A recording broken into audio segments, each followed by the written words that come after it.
It's really a get out the vote kind of a rally. It's put on by Go USA. If you want to check them out, it's on the website is www.go-usa.us.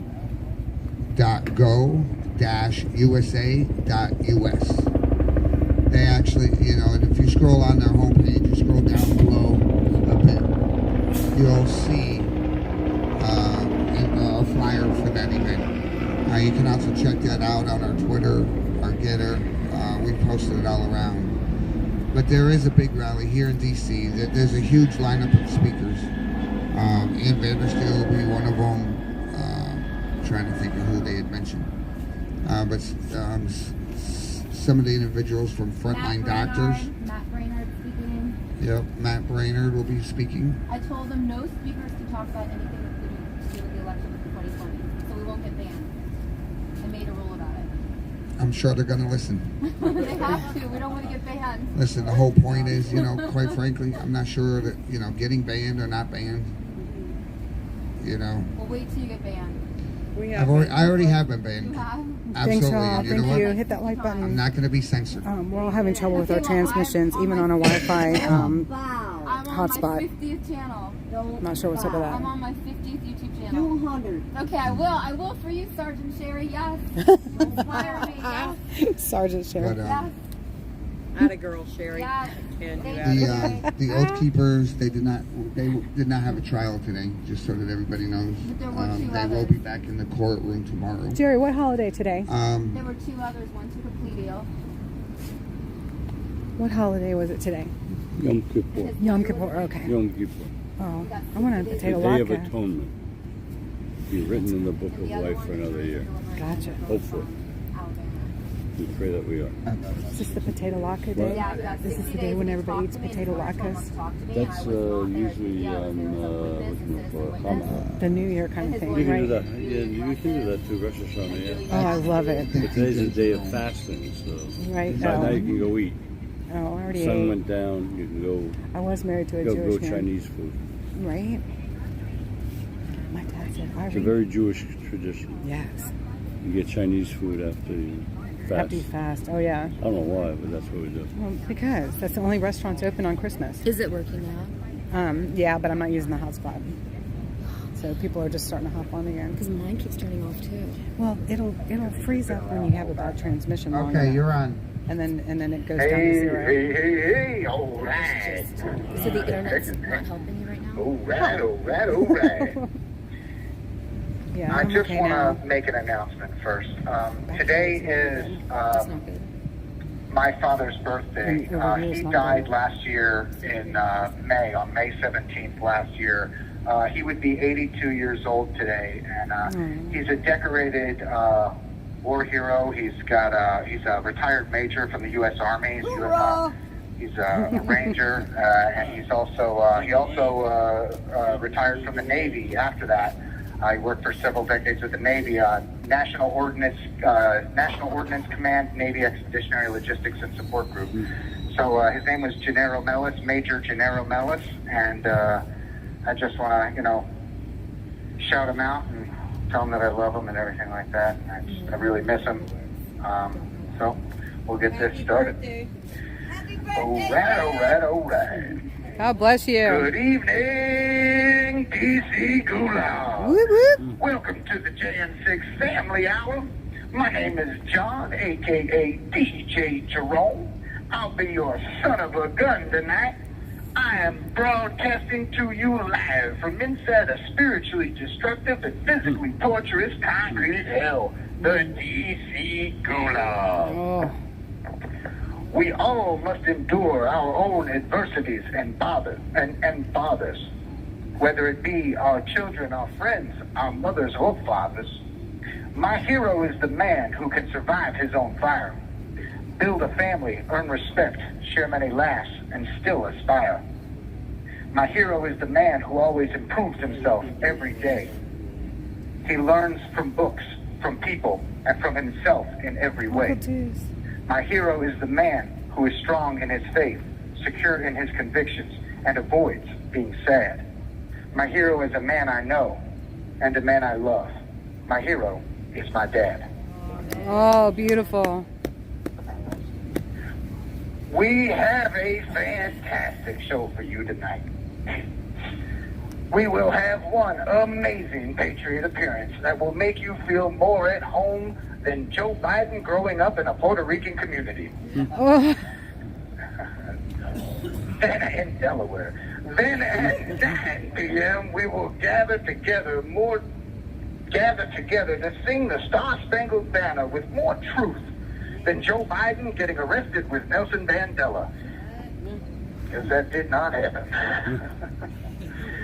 But first, I would like to thank you all for showing up, and for those of you watching online. You are all great patriots, and we love you. Please share this live stream with every media contact and politician you can. I don't care if it's Joe Biden's fake Puerto Rican cousins or Joe Biden's childhood bully Corn Pop. Corn Pop is a bad dude. It really makes a difference. Thank you. Billy keeps saying, from Delaware, every time I do something. Now, I would like to express my love and gratitude for the most sensational leader any movement ever had, Mama Mickey. You have inspired millions of patriots. Thank you for safeguarding the soul of our movement. The men in here are so grateful. America is grateful. Amen. The future of the MAGA movement is grateful. Thank you. yeah. Mickey. Mickey.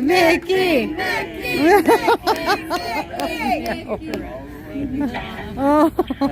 All right, and if anyone would like to support this movement, and you should support this movement, please visit 4ashley.com. That is the number 4, Ashley with an I.com, 4ashley.com.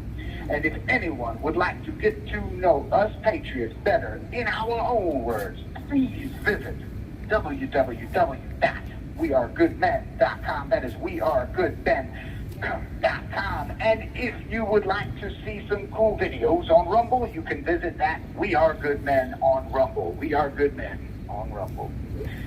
All right. Now, first, before I get to our first and only guest, Billy Crispin, I would like to read something and say something for my father. So my dad was in Vietnam. His name was Gennaro Mellis. He went by Jerry. And he was, he retired a major, but, he had to go through all those other. So I have a newspaper clipping here. Captain Mellis plays role in Kong Arms seizure. Okay? So it's got his picture. He's a very handsome fellow, if I don't say so myself. But it says, I want to read this. And it's Army Captain Gennaro Mellis. This is from, also from... What is 7? August 24th. Is that August? July 24th, 1968. All right. And Army Captain Gennaro Mellis, son of Mr. and Mrs. Alfonso Mellis, has aided in the capture of an impressive cache of enemy rockets and mortars 8 miles northwest of Saigon. Captain Mellis, commander of Company C, called the Tomahawks, followed intelligence reports suggesting an area into which rockets were being smuggled. Company C made an eagle flight into the area, and after about 100 meters, started a fresh sampan trail through the swamp. I've got a strong hunch this is it, said Mellis, who was then a first lieutenant. And they found 3 sampans submerged in the swamp. The evacuation began as the Tomahawks literally had to dive underwater to retrieve the cache.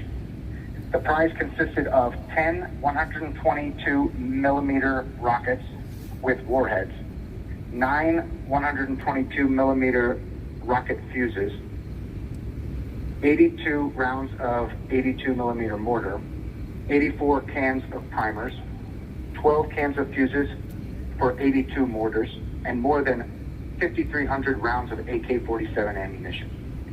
A battalion operations officer arranging for the evacuation of the munitions remarked, with a variety and quantity of indirect fire, the Viet Cong could have put a good dent into any military installation, or perhaps Saigon itself. Captain Mellis is the recipient of a Purple Heart, a Silver Star for bravery, and a cluster, which he received between February and April. So I just wanted to read that. Nice. And, also I wanted to add that before the war was over, his war ended when he was shot several times across his torso and medevac to Japan. And that was how the war ended for him. The man on his one side was shot through the knee. The other man on the other side of him was shot through the cheek. They both lived, and they both tended to him because he was shot several shots right across his torso. And the evidence of that was seen by all of us kids, and we all got the some of the stories. We didn't get a lot of the stories, but we heard some of the things, and most of the stories we heard weren't from him. They were from his sister or aunt or whoever, anybody else. But I just wanted to read this thing, and then I will turn this over. My father was a good man. He is my hero. He was my best friend. He was one of the most intelligent and thoughtful men I've ever met. I dearly miss him and the long philosophical and political conversations we frequently enjoyed together. He has always been an inspiration to me. I can only hope to become half the man he was. A decorated war hero, an injured combat vet, U.S. Army Ranger, retired Army Major, separate retirement from the U.S. Navy, former firefighter in his early life, a true badass. That's A man of strong faith. Airborne A true all family the way. man. A devoted husband for over 50 years. My dad. Amen. Thank you, Janelle John. Ellis. Happy birthday, Janelle Mellis. Yeah, and he goes by Jerry, so you can, it's an easier one to chant if you want to chant that. Jerry, Jerry, Jerry, Jerry, Jerry. Jerry, absolutely. He really is. He really was a great man. Thank you, everybody, for, enduring that for me. And I will call right back with Billy Cressman. Thank you. Right. Thank you, brother. Whoop whoop. Awesome. One of the things I do want to say is today I received a call from a gentleman in West Virginia, and he mentioned that he had been contacting his local VFW, day after day after day, and actually he had a phone conversation with the commander of his local VFW, and he begged and pleaded with that commander to do something to bring awareness to the J6 and the plight of the guys here. Awesome.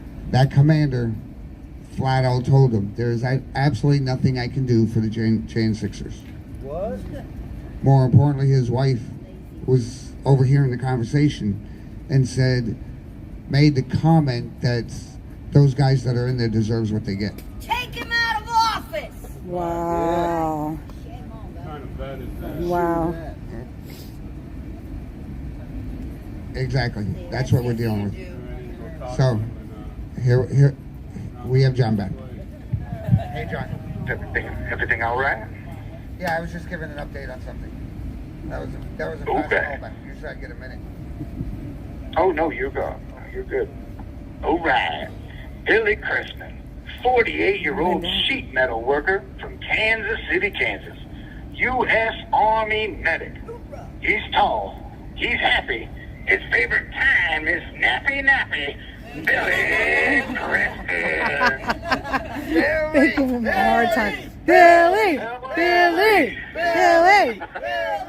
They give him a hard time about sleeping a lot. Thank you, guys. Kind of needed that, too. I got some slightly tragic news for you guys. Y'all know Jeff Killam? Yes. Yeah, we don't know what happened, but he got taken out of here.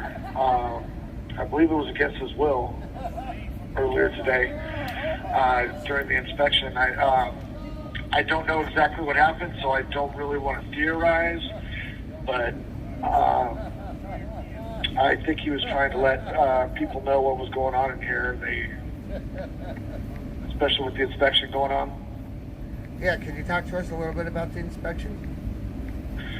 Well, they've had us sweeping, mopping, painting, doing everything to make this place look somewhat decent. stripping floors, re-waxing them, all that stuff that we used to do in the military. And if I know Jeff, that's, he's going to get the word out. He's not afraid to talk. So I don't know if that's what actually happened, but that's right. Do you know who the inspectors were? Were they for the accreditation, or was it? Yeah, it was for accreditation for the prison. Okay. Hold on. Do you know what the organization was that inspected? Can you find out? Okay. John's gonna go run and find out. Okay. Because it's kind of a lot of us are really getting hit, hammered hard. I don't know why. All of a sudden, it's really bad. But marriages are falling apart. People are starting to lose things again, as far as like their houses and whatnot. And I don't know why it's kind of coming all of a sudden, but it's hitting us hard. If you guys keep us in prayers, we appreciate it. Absolutely. When you said that people are losing, they're losing.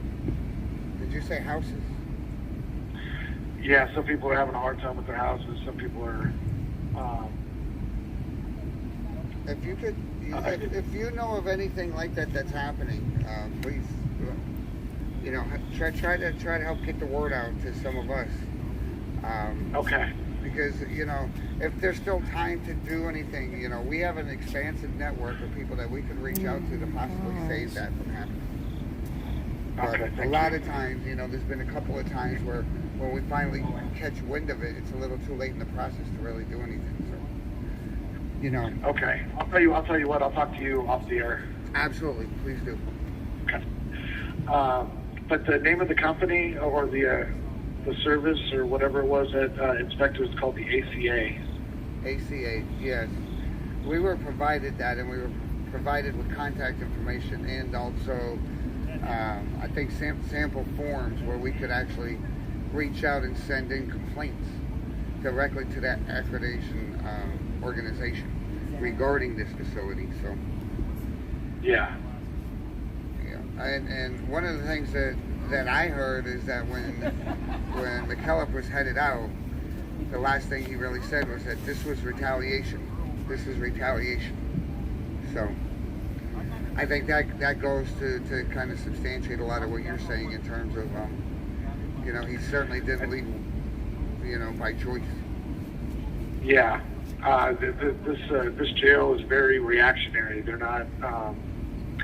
They don't really put a lot of forethought and stuff. They just react, and I think that's actually their they are their own worst enemy, because we gave them several suggestions when we first got in here about things that needed to be fixed, and they didn't do it. I think they're losing, and they're acting like toddlers, like kids. Well, if I can't have the toy, I'll break it. Nobody have it.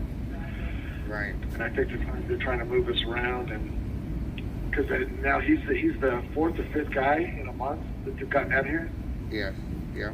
Except for us, we just want to stay together. We don't care if it is the worst prison. We've got each other's backs. Right. Absolutely. So how's everything going out there? Today is a good day. No rain. First time in 5 days, no rain out here. It was Jeffrey McKillop was you guys don't taken out today. Like you are, huh? Gloria. No, I mean it's all good out here. Today was a little bit of a relaxing day for some of us. We were able to get some things done around the house. I mean, you're We'll be back to work tomorrow. We have a rally. We don't know what the here on details are. Friday. Sorry, Gloria. Attending in the afternoon after. You did hear that, okay? I missed it. And then. Wish you heard it. And every night we'll be out here 7 p.m. Standing up for you guys. So. Well, we appreciate it, Randy. We appreciate all the hard work you do and everybody does out there. Vicky and Kelly, Kara, everybody, all the podcasters that are out there rooting for us. You guys will never know how much it means. You guys are all we got. We love you! Well, we don't know if it's good or bad. They're just not giving any information. Questions for Where'd Billy? they send the guy that left? They don't know. Where did they put him? Nobody knows where he is at this moment in time. Nobody knows where he is right now. Okay. Wow. Yeah, we don't know where Jeff went. If they took him to the hole in here, if they took him somewhere else, they shipped him off across the city or to another state, I don't know. We haven't heard anything. There's some speculation that they have been trying to get him to do some kind of a medical eval. You know, ultimately, you know, these are the tactics they play. You know, get him an eval, this guy's crazy, kind of renders a lot of the things he says, you know, kind of dismissive. Yeah. So, who knows? I mean, we're going to pray for him. We're going to keep putting our feelers out to see if we can locate him, see what happened to him, where he's at. Yeah, Jeff's a really good man. Yes. And, Oh, that's great, Gloria. you Thank know, God. we need to support him. You know, we really do. Through our prayers, through writing, through his gifts and go and everything. So, Yeah. Well, thank you guys. yes, thank you.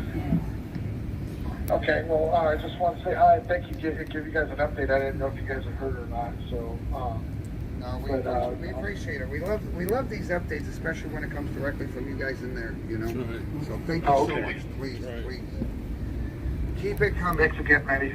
Absolutely, brother. You take care. You heard. God bless all you guys, and I'll turn you back over to John. Sounds great. Thank you. USA. USA! USA! USA! USA! USA! Hey, guys.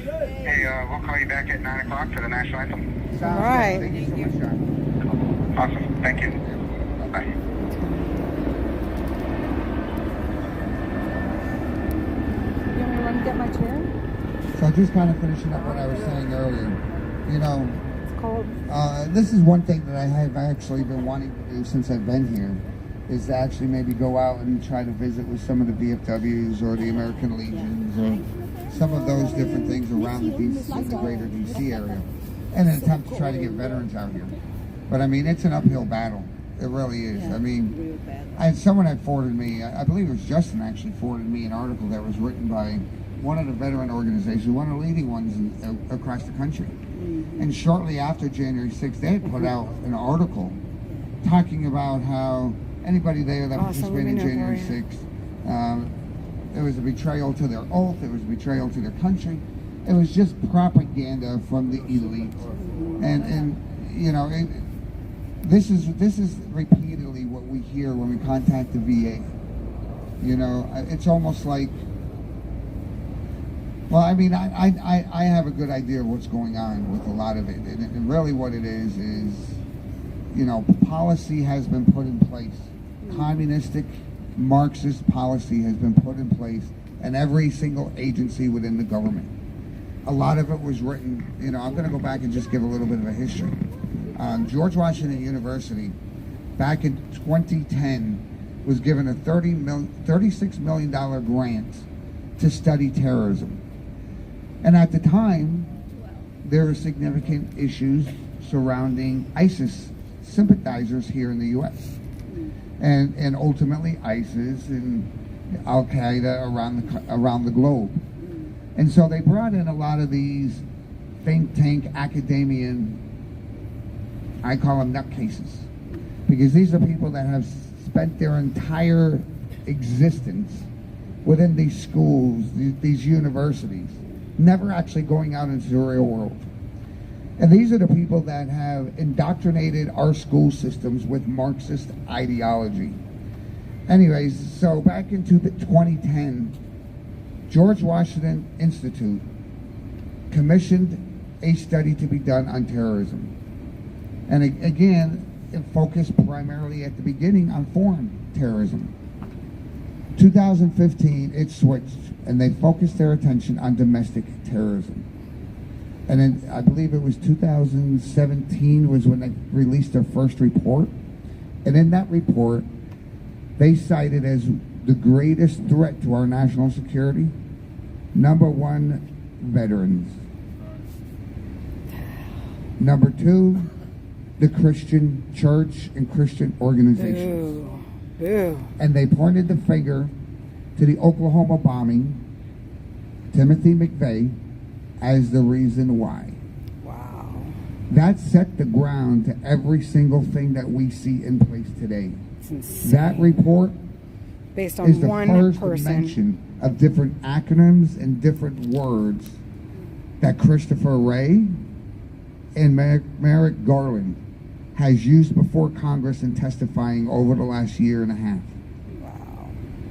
When they talk about the greatest threat to our democracy, and they reference right-wing extremism, that is a bridge from the left calling us racists to the left and the federal government calling us terrorists. Right-wing extremism. My goodness. I've always considered myself to be right-wing, but never, ever an extremist. Right. And certainly never, ever a terrorist. That's right. You know, and I want to mention that in the same respect. You know, McKillop. about a month ago, we actually talked about that right here. There is an FBI document that listed out symbols and different things that they regarded to be indicators of terrorists. The Betsy Ross flag, the Gadsden flag, don't tread on me. Different slogans. What in the world is this country coming to? Marxism. You know? Half of the guys behind these bars are decorated military veterans. And I would have to say that probably one with the most decorations, Jeffrey McKillop. Kathleen. And he's McKillop. treated like the way he is. You've heard him speak about that treatment, where he's at in life right now as a result of serving his country for as long as he has and lost everything, and that still isn't enough to these guys. Right. You know, we really need to take a hard look at where we are as America. Is this the kind of America we really want for our children?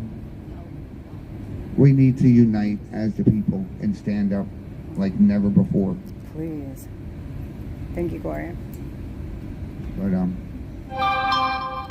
with that, I will put on some music and we will enjoy some music. Thank you. Thank you. Wow. Identifying as a Catholic, put a litter box in the bathroom for it. Unbelievable. What? Still holding on, holding back my Nina, tears. where did you find that out? That's crazy. With the lives they gave, God bless the USA. I'm not the only one willing to It's not right, Brian. You're right. It's not right at all. I get. burning on the ground, another statue coming down. Yeah, I'm having to get used to this new phone and this 10-foot cord that I have that's going with it. It's really weird.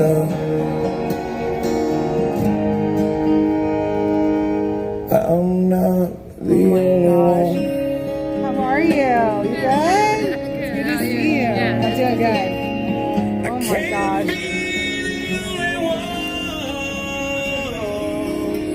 Wow. So one of the subs on here said that someone in Hagerstown identifies themselves as a cat at a college, and they had to put a cat box in the bathroom for them. Oh, yeah. Somebody told me that. I can't remember. Are you kidding me? Yeah. Is it a joke? No. That's insane. Like, what? I know. Oh my gosh, you guys. And what is this? What is this country coming to? Like, insane. It's insane. Oh. Oh my gosh, I don't know. Don't tell me anything more like that. I can't handle it. I can't. Oh man. I identify as a middle-aged, postmenopausal woman. You know, like, it's the truth. I'm not even going to try to hide it.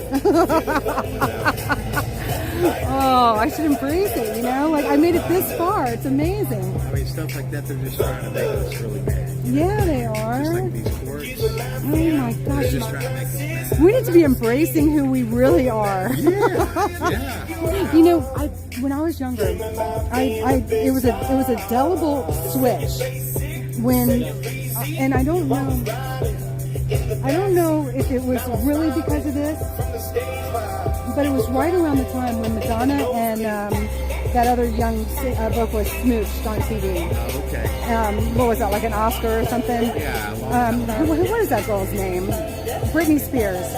It was when Britney Spears and Madonna smooched on that Oscar or whatever, or I guess it would have been like the music one, whatever. And there was just, during that time, there was just a noticeable switch where all of a sudden the boundaries got crossed all over the place. Yeah. And I was in college, and it was just like the pressure that was put on one another, really, Yeah. to go to extremes. It was all of a sudden like the mainstream, and it was really the kids after me, the ones that were still in high school and middle school, they got hit hard. They got hit really hard because we didn't grow up with that. And it just all changed. You know, next thing you know, they're having orgies and all kinds of just mega craziness. I've seen all that. That wasn't the oddity. That was the mainstream. You know, like that when I was in school, but I saw from my brother and sister. Yeah. Younger than me, you know? It just all of a sudden everything just switched and went pagan. It really did, and it was so noticeable. It was very, very noticeable. Very strange. My sister is 2 years older than me. And even from her class graduating to my class, things changed. Yeah. All of a sudden, you didn't get asked out on dates anymore. You met at the party. Yeah. Now that I did grow up with in high school and college. You met up, and instead of actually just a formal date. Right. And so that did start changing with that. But then it was like a mega shift. That was like what, 1990, I guess. Yeah. 1990 mega shift. I don't know. It's just like the imploding of society. Crazy. It's all of our job not to buy into it. Because you know what I learned? 53, well, I learned this a few years ago. I'm not old enough to date. I'm not old enough to date at this age. Really? And I just found that out.